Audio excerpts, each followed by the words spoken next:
In this video, Rabbi Dr. Akiva Tatz discusses a question of whether or not women are allowed to study not just the regular parts of Torah, but also parts of the Torah that is more mystical in nature, such as Kabbalah.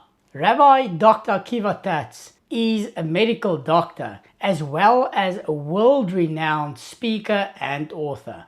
He is also one of my favorite rabbis, which I had the privilege to meet and speak with on many occasions. This is an extract from the question and answer session at the end of his main lecture, where he spoke about the essence of Shabbat and how to achieve true happiness. I will pin the main video below in the comment section, and I've also listed it for you in this link above.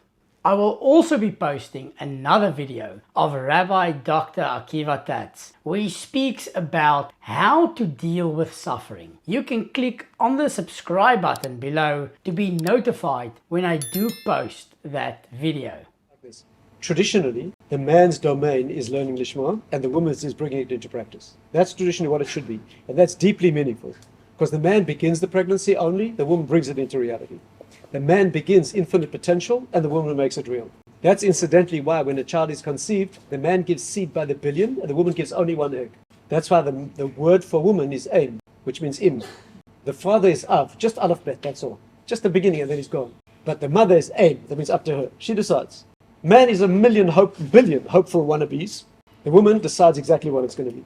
And therefore, the two domains are male, which is potential, and female, which is actual.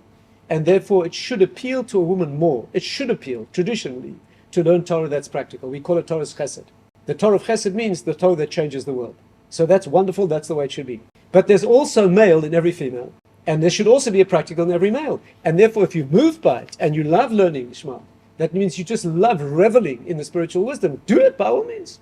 The joke in the yeshiva world is that it's usually the girls who can do more of that. Because they're not learning Gemara usually, so they can learn the Rambans and they can learn all the mystical stuff.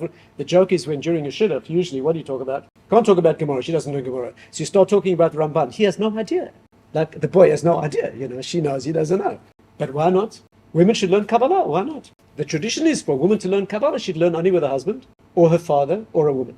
Because for a woman to learn with a man is inappropriate because it's very deeply interactional and it goes into a lot of intimate things. So that's always the tradition. But why not? If it moves you, why not? On the contrary, that domain of Torah, which is the deeper, there's no reason a woman should learn it at all. Gemara is traditional that women don't know. But the deeper stuff, why not? For those of you that want to know what Kabbalah is and what Kabbalah is not, you can watch this video next.